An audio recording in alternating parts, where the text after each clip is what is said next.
Segurança no trabalho, vamos combinar que isso é muito mais do que só uma obrigação legal, né? Na verdade, é um pilar essencial para qualquer organização que quer ser eficiente, produtiva e, claro, que se preocupa com o bem-estar da sua equipe. E hoje, a gente vai desvendar a norma que organiza tudo isso no Brasil, a NR04. Fica aí a pergunta central: quem é que no dia a dia cuida da saúde e da segurança das pessoas no ambiente de trabalho? Pois é, a legislação brasileira tem uma resposta bem clara para isso, criando uma equipe dedicada só para essa missão. E essa estrutura tem nome e sobrenome.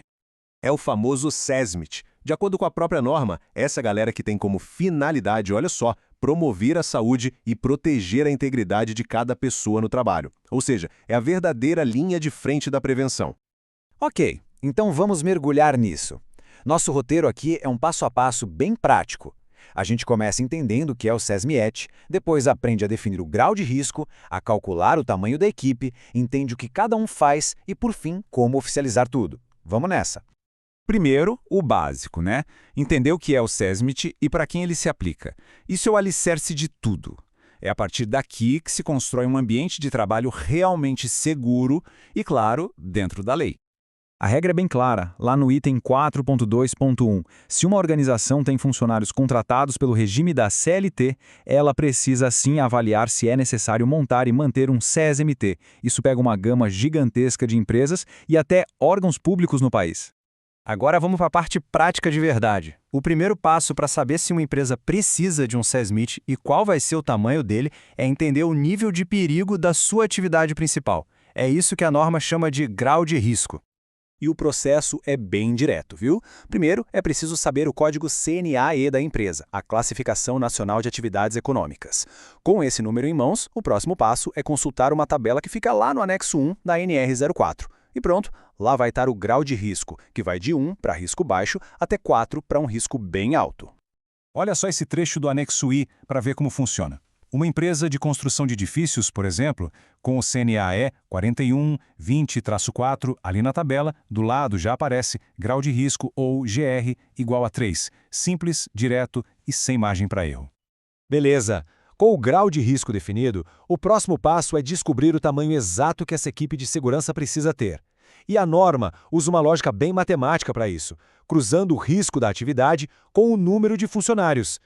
E o ponto-chave é esse aqui, são só duas informações. Apenas duas. O grau de risco que a gente acabou de encontrar e o número total de trabalhadores naquele estabelecimento. Com esses dois dados, a gente vai para a segunda grande tabela da norma, o anexo 2.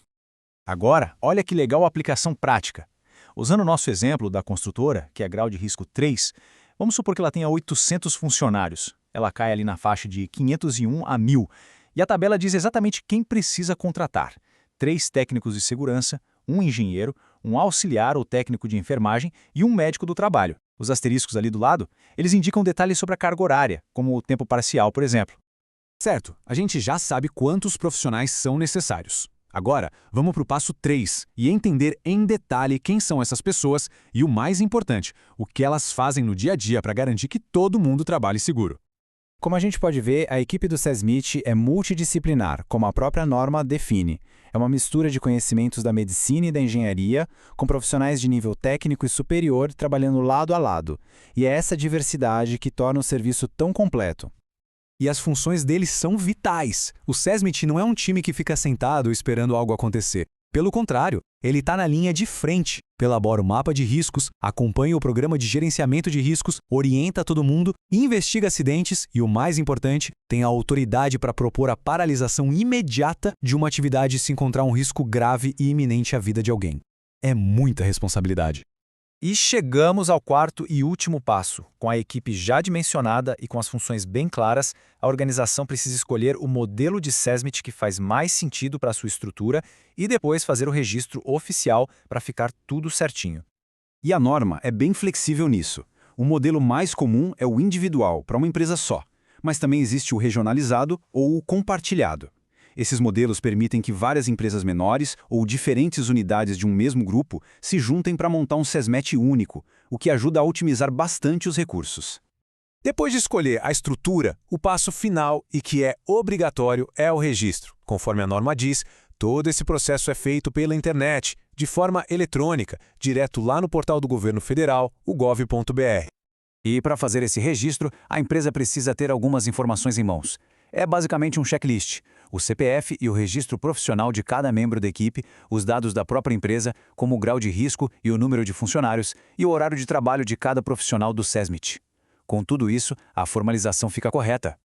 E essa frase da própria norma, lá no item 4.7.2, resume tudo perfeitamente. A responsabilidade final é da organização. Ela não só precisa criar o SESMIT, mas tem que garantir que essa equipe tenha total independência técnica para atuar.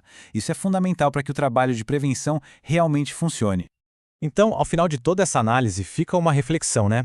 Olhar para a segurança no trabalho só como um custo para cumprir a lei é uma visão muito pequena.